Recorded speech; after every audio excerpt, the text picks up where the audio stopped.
So today I am going to start for section 4 the simple interest. Simple interest, it is the chapter 2 in your textbook. So in this simple interest, first understand the meaning of interest. So what is the meaning of interest? Interest means that is, you can say like when you borrow some money, from other person and keep that money for suppose 1 month or 2 months, then for keeping that money you have to pay some money. That is, you can think of this as a rent. Like if somebody goes to any new city and he does not have his or her home in that city, then he will hire a room. And in that room he has to pay some money, like suppose 1000 rupees per month. That is the room rent. And when suppose his work is finished and then he will come back to his home, then he will leave the room and then he will stop paying the room rent. So this is the same, and here also the interest is the same. That is, as long as you keep the money with yourself, then you have to pay certain amount of money for keeping that much money. Suppose for you have taken 100 rupees, or you have borrowed 100 rupees from someone for suppose for 1 month.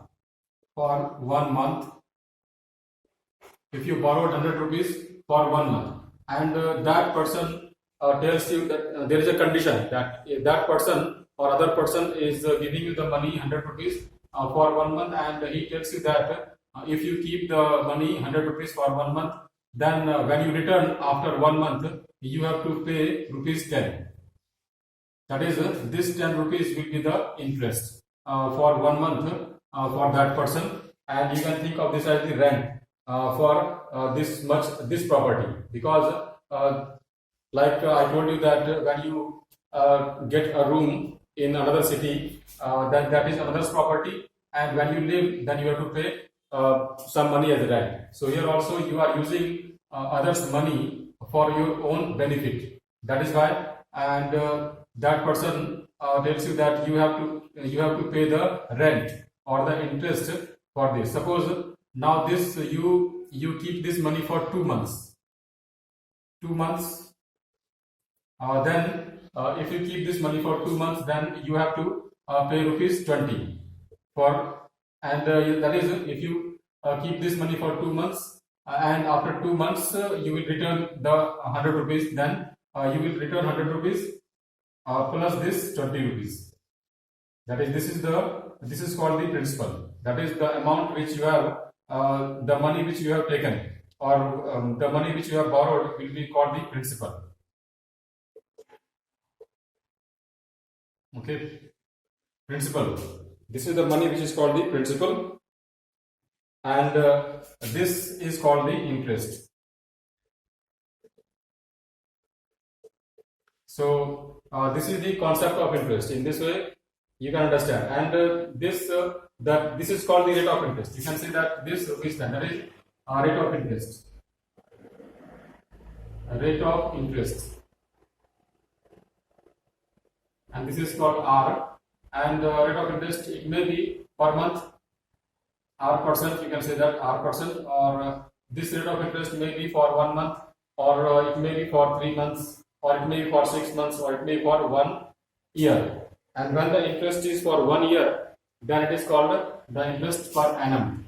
Generally in the book, when you see the questions in the book, then all the interest rates are given as the rates like 10% per annum, or PA per annum, or 10% suppose half yearly, or suppose 5% quarterly. So quarterly means that the interest is paid for every 3 months. So it depends, or the interest may be like 5% per month, etc. So these are the rates of interest. and the money which a person borrows is called the principal. So in this simple interest we have the terms like principal, and this is denoted by capital P. Then you have rate of interest.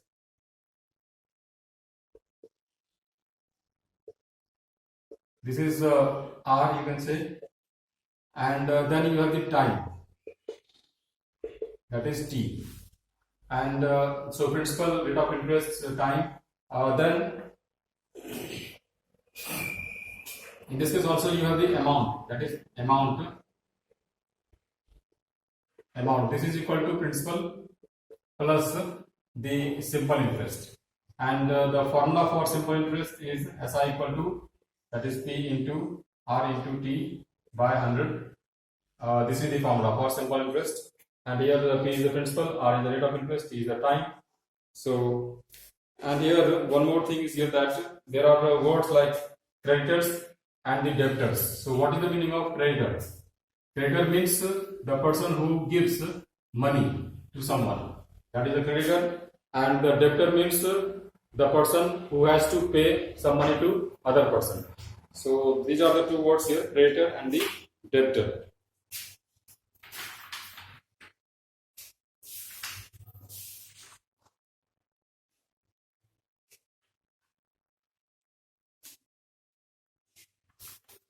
So then next is I can solve some questions for this. This is the example here.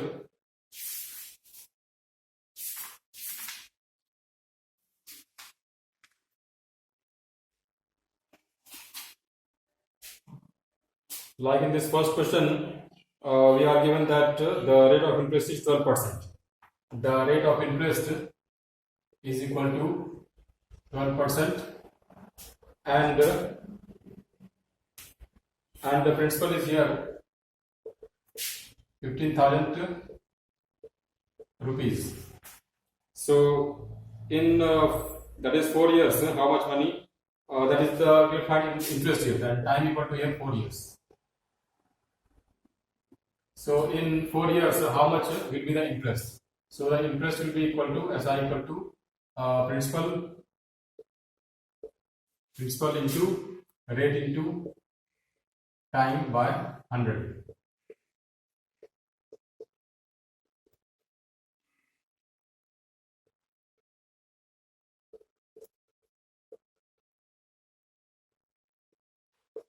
So this is the money, or this is the interest which is paid by the person after 4 years. So in this way we can solve the questions. So you have many questions like this. I will take another question. For example, here the rate here is given. The rate is given 8 and 1 by 3. That is R equal to 8 and 1 by 3% per year. This is the rate of interest, and the principal is given rupees 960, and the time is given 1 year and 3 months.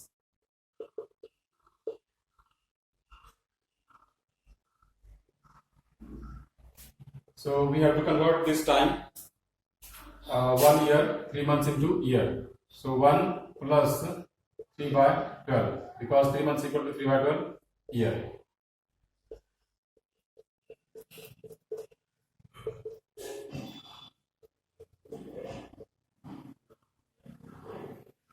So this is the time. Now we can find the interest. So then how much will be the interest here? Then simple interest is equal to P, that is 960, into time is 5 by 4, and into the rate is 8 and 1 by 3.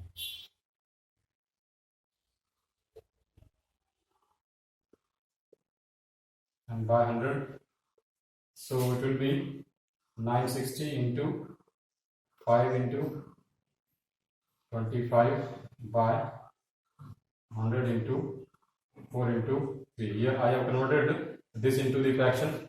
8 3 are 24 plus 1 25. So this is 25 by 3. So this 25 is here and 3 is here. So now after solving this, we will get the answer. So this will cut by 3. 3 are 9, 3 are 6 and 0. And this 0 will also cut. And 4 8 is 32 here. And 5 2 is 10 and 2 4 is 8. So the answer will be 25 4 is 100 rupees. So this is the interest, but we have to find the amount. So what is the amount then? The amount will be equal to P plus SI. That is P equal to 960 plus 100 is equal to 1060 rupees. So this is the amount. So in this way we can find the amount. So this is the explanation of simple interest. Then I have prepared the worksheet for this. Then you will go through the worksheet and then solve all those worksheets.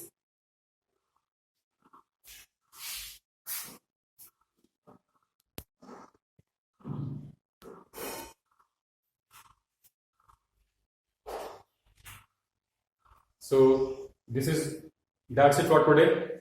Then in the next class, again I will give you the solution for this and how to solve the questions. And after this chapter, I will explain the chapter theorems related to circle.